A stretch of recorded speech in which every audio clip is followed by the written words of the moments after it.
はい、皆さん、こんにちは。小春小抜です。いつもご視聴ありがとうございます。本日はいよいよ利上げ、本命業界の高配当銘柄と題してお送りしてします。日銀が3月にマイナス金利を解除しましたが、その後も円安っていうのは止まらず、4月29日には34年ぶりに1ドル160円台になりました。利上げを解除して、それから上げていくかっていうとそうでもないし、日本の国債が1000兆円を超えてから金利をね 1% に上げるって言っても無理の話ですし、それと比べてアメリカって言ったらいくらでもお金をすることができるんで、この金利の格差っていうのは止まらないだろうっていう世界っていうか僕とかもう全員が思ってることですよね。唯一この円安がかろうじてとどまってるのは日銀の為替操作ですよね。日銀は円買い介入を2回実施したけど、やっぱり金利差っていうのは埋まらないというのがみんなの意見で、円安の基調が続いていると。ウェーター総裁は従来の局面と比べて為替変動が物価に及ぼしやすくなっている。円安の動きを注視していると発言した。為替の動向次第で金融政策運営上の対応が必要になるという考えを示した。日銀の次の一手は 0.25 への金利上げが見込まれている。実施のタイミングは秋頃という意見もあれば、6月に前倒しされるという意見もある。次は6月13日から14日に日銀の金融政策決定会合が開催されます。可能性は低いですが、来週利上げされるというシナリオもないわけではありません。本日は日銀が利上げを行った場合、業績の向上が期待できる本命の業界と銘柄を紹介していきます。まず、利上げによる業界向上の本命業界に銀行があります。代表銘柄として、三井住友フィナンシャルグループ。そういえば、F ってファイナンスとも言うし、フィナンシャル、その違いって僕結構調べたことがあるんですよね。フィナンシャル、ファイナンシャル。これはね、イギリスかアメリカ読みかの違いみたいで、別に同じ意味らしいです。僕も薄々思ってましたけどね。フィナンシャルがイギリスでなんか紳士っぽいじゃんっていうイメージもあれば、ファイナンスはアメリカで、お金でイケイケみたいな若干のニュアンスの違いがあると僕は思って、ファイナンスっていう言葉を使ってる人って若い人とか、僕もファイナンスって言いますけどね。皆さんはどっち派ですかね。日銀の利上げによって業界向上が期待できる業界の中で大本命とされているのが銀行セクターです。金利上昇に伴って貸し出し金利を引き上げられますので、収益が増えて業績が向上します。実際の大手銀行は6月の住宅ローン金利を引き上げている。業績も会社予想を上回る数字を発表しています。これから金利が上がっていくよっていうと、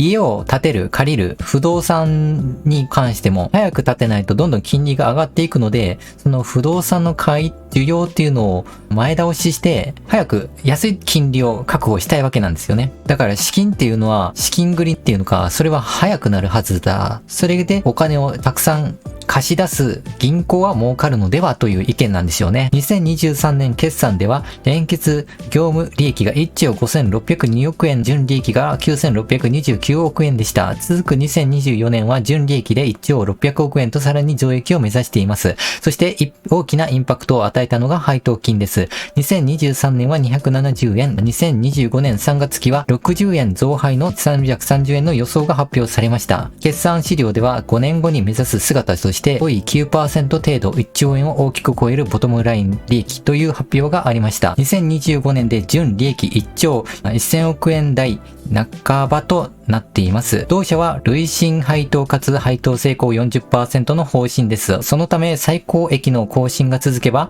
配当金も増配されると予想できます。また累進配当採用なので、仮に減益に転じたとしても配当金が330円以下に下がることはありません。5月28日には終値で1万円の大台を突破。翌日以降も上昇を続けています。現在の株10365円で配当利回りは 3.18%。金利の上昇期待で銀行株にはさらに買いが入りやすい状況が続いています。その反面、100株の投資金額が100万円以上であるため、個人投資家に手が出しづらい。それに関しては僕も同感で、僕の資産が700万円で、100万円っていうと7分の1をその銀行株に突っ込むか、他の銘柄も買っときたいとか、優待持っときたいという僕に対しては、買いたいという銘柄には入らないですね。同じ銀行セクターの三菱 UFJ フィナンシャルグループ、みずほフィナンシャルグループなども同様に注目できますね。では、アルゴリズムの設定です。三井住友フィナンシャルグループが決算短信で5月15日に発表している。じゃあその決算が与える影響、出来高、信用残高、決決算の資料から見た株価への影響を見てみよう。まず、信用データから、これを見て個人投資家の心理を分析します。信用倍率は5月10日が14倍で、今は 7.07 倍と若干軽くなってるのかな。信用倍率の変動が大きく、特に5月10日に急上昇していることがわかります。その後、若干減少傾向がありますが、依然として高い水準を維持しており、投資家の強気な姿勢が続いています。ただし信用倍率が高すぎると過熱感が出て急激な下落リスクが伴います。資産が13兆6200億円に対して信用倍率が7。時価の変化でそれを見ると、たくさんの出入りがあるのが分かって活発に取引してあって、基準の値段が上がっていってるんだろうな。決算資料を見てみよう。経常利益が 52.3% 増えて、前年比ね。経常利益が 26.3% 増えて、親会社に帰属する当期純利益は 19.5% 増えた。で、株価に与えるポジティブな要因か。収益と利益の大幅な増加。経常利益が 26.3% 向上して、純利益 19.5% 増加して全体的な収益性の向上が見られる。それが評価されるだろう。EPS も上昇していて、その大体20倍に評価されるようになっている。知名度、実績も申し分ないから、これに反映されるごとく株価も上昇していっている。ネガティブの要因としては、営業経費が増加していて収益性の改善が必要という意見もあるかな。あとは為替の影響かな。為替で今回は銀行にプラスになったけど、ということは銀行株ってもともと金利変動に大きな影響を受けるから逆のこともあるのではという。これもアルゴリズム設定していけば特に問題ないでしょう。出来高の状況は最近の出来高が減少している。これはこの銘柄に限らず全体的な銘柄ですね。僕も20銘柄今日分析したんですけど全部減ってるので、米国の中央銀行の会合で金利上げるか強気かっていうのでみんな控えている。僕もそうですけど、株価への影響、出来高の減少をしているから、短期的には売り圧力が高まりやすい状態。これは全体の相場に共通することでしょうね。信用残高の状況は高い水準を維持しているから、投資家の強気の姿勢が見られるけど、そんなにひどいものではないので許容範囲かな。決算資料では、経常収益及び利益の大幅な増加が今回株価にとって非常にポジティブな要因です。強いてネガティブな要因として営業経費の増加が収益性の悪化っていう部分もある。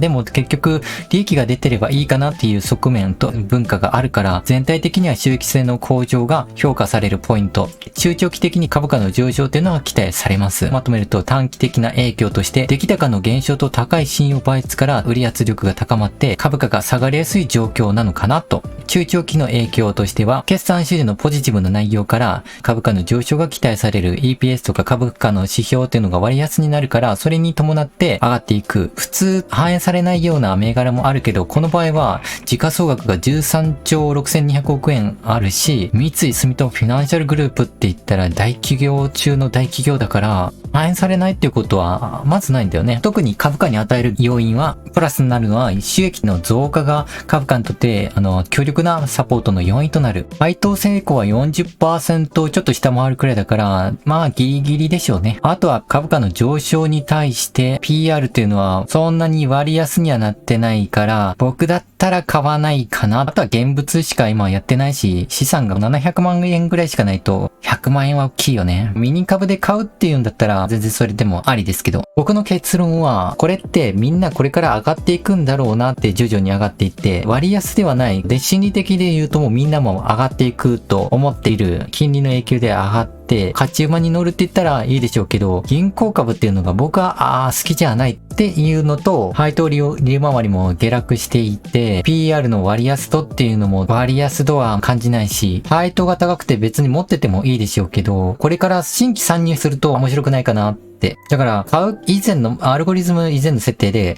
買わないですね。そしてアラーム設定は下限値の9450円。これを下回ってから買うかを検討するっていう感じ。ただ、この値段になっている時には下降トレンドとか問題を起こしている可能性があるから、どんどん下値を調整していく必要がある。それだと面白くないから、今の値段で言うとね、損切りのラインが今1365円で買ったとして、今買ってもしばらく勝ち馬には乗れていくし、アルゴリズムっていうのは適用されます。ただ僕の予算的に割合が大きいっていうのと好きじゃないっていう株なんで、銀行株は好きだっていう人とか、お金が1000万以上あるよっていう人だったら持っててもいいでしょう。人、そういう人だったら、今買ってもよくて、その値段だったら、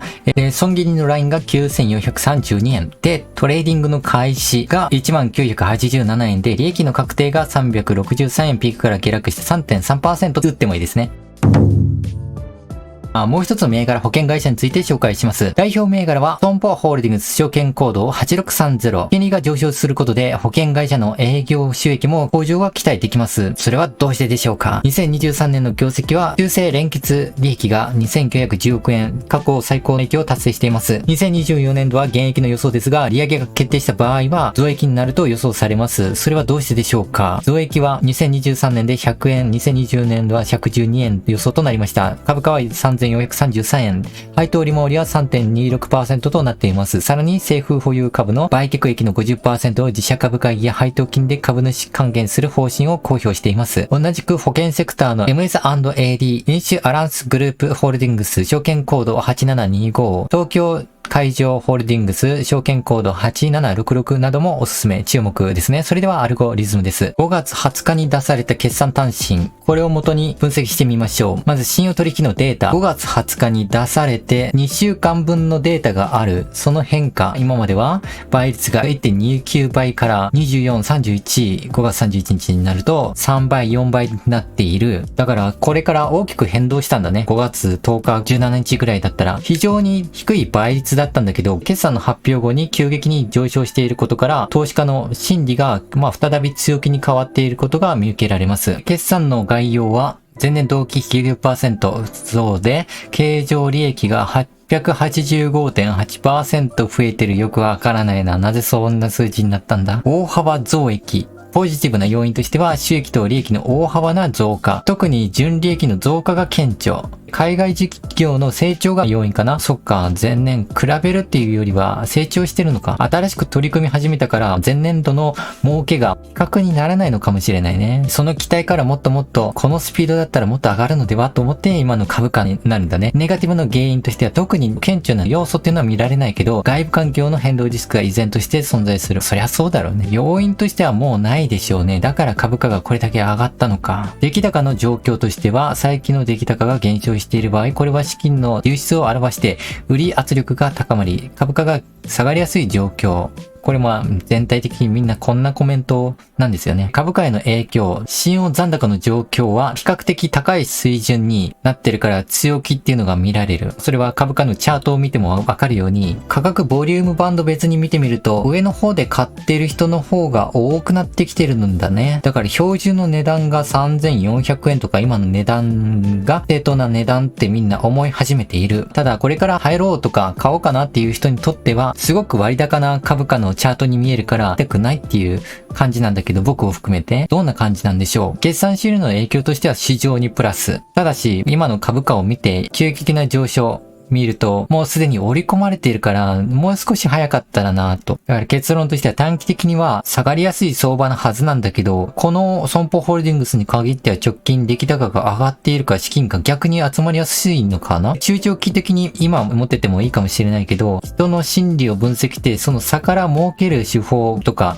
アルゴリズムからしてみると相性が悪いっていうか、あまりお得感がないよね。みんな紹介して、みんなこれ買い時だよって言いたいんだけど、今回取り上げられたものっていうのはすでに割高になっていて、僕は買いたくないですね。ナレーションを AI にするんだったらみんな進めるっていいでしょうけど、僕はやっぱり正直に言いたいので、買わないと。でも他にも魅力的な銘柄もっとあるんだよね。もう少し選定する銘柄を選んだ方がいいかなって僕の方の反省です。アラーム設定に行きます。まず買うか買わないかの話なんですよね。そうすると今だと買わないっていう話。下限値を設定して2700円。このアラームが鳴らない限りは、どんなに株で紹介されても、もうね、割高っていうのは分かってるから飛びつかない。僕だったら飛びつかない。今飛びついたらイナゴになる可能性があるし、僕は今ある数字で買うか買わないかを判断して未来は予想しないっていう、この先上がるだろうなっていうのは手法と逸脱しているっっていうのと、これから来るだろうって実際の数字じゃないので、予想でも何でもないんですよね。単なる期待、自分勝手な期待に過ぎない。だから負ける原因になるし、これで勝てたとしても負け癖がつけやすいとも思うんですよね。皆さんも紹介する銘柄はみんな買っていいんだっていうんじゃなくて、やっぱこの条件にならないと買わないっていう我慢も覚えた方がいい。いや、むしろ我慢する方が、銘柄を調べて 90% がみんな我慢の連続、その期間なんで、買い時っていう時にやるから、それがあたかも僕が買った銘柄みんな上がるような見えてるだけです。これってすごく地味なんですよね。Twitter とか YouTube で派手に稼いでるアカウントがありますけど、私はその手法っていうのはね、調べても分析しても、この機械全人類の英知を利用したチャット GPT でもね、分析っていうか、手法までは入ってないっていうかね、発言してないんですよね。もう見る人だけ見て、まるで音と光で人を呼びつけて興奮させるパチンコと一緒なんですよ。それで再現性があるか誰でもできるかっていうと、僕ができなかった。で、僕ができないって投資歴が新入社員23歳と同時に初任給株で買ったのに、もっと長い人じゃないとできない。そうすると僕は再現性がないと思うんですよね。そんな再現性のない体調の管理で採用されるようなもの、手法が採用していいかっていうか、人に勧められるものではないじゃないですか。仮に2700円になったら買ってもいいでしょう。ただそこまで落ちる可能性はないかなと思っています。あくまでね、値段設定するならね、この際せっかくこのコーナーがあるので、2700円で買った場合、損切りのラインは2457円で、トレーディング開始が2862円。106% ってやってもいいし、で、利益の確定の幅が 3.3%。利益幅の入力欄には、パーセントと円で求められるので、僕だと細かい計算しなくて、向こうでアプリでやってくれるんで楽です。今回は金利上昇に関連する銘柄を取り上げてきました。なんでかっていうと、ほら、株式市場においては金利を上げて、で、注目される、検索される状態っていうのは、銀行株が結構検索に上位に上がってくると思うんですよね。だから今回取り上げられたのかなと。僕の場合は、そういう注目が集まってる銘柄っていうのはすでに割高の場合が多いんですよね。もしくは機関投資家が情報機関を通してメディアとかで報道されて、それでたくさんの投資家っていうか、イナゴっていうのかな、集めて株価を上昇させて、そこから機関投資家が大きな利益を上げるっていう構図が NTT でも起きているので、僕は買わないけど、おすすめには上がるかな、YouTube には上がるかなっていう期待があるから、これね、になったんでしょうね。すでに3月の金利の解除によってかなり上げているセクターなんで、割高と僕は思うんですけど、利上げを行えば17年ぶりなんですよね。日本もやるしかないと思うんですけど、それって未来の先のことなんで、予想することって、僕のね、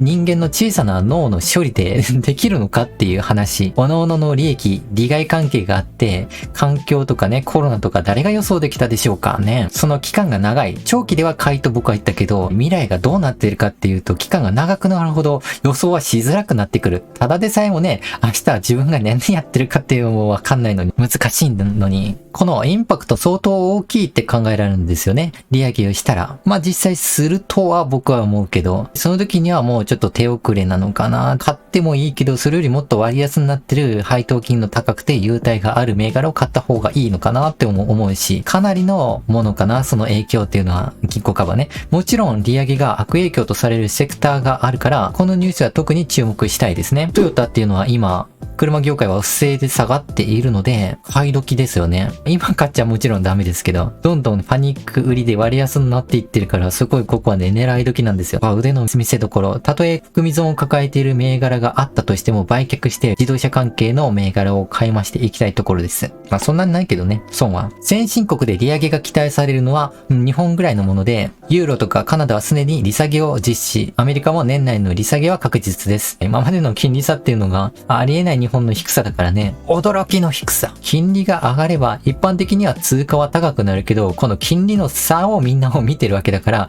あまり意味がないのかなって。せめて平均ぐらいアベレージに合わせるくらいは日本やってほしいな。お金は金利の低いところから高いところに向かおうとする。これは水が流れる原理と一緒。日本の円安が解消されれば物価の安定にもつながると思うけど、そんなことはないし、金利を上げれば景気に水を差す。株とかやってずに、金利 6% のあの時代を思うと、普通に貯金が第一っていう世代もまあわかるしね。そういう言い分も。日銀の植田総裁の手腕に注目。まあ何もできないと思うけどね。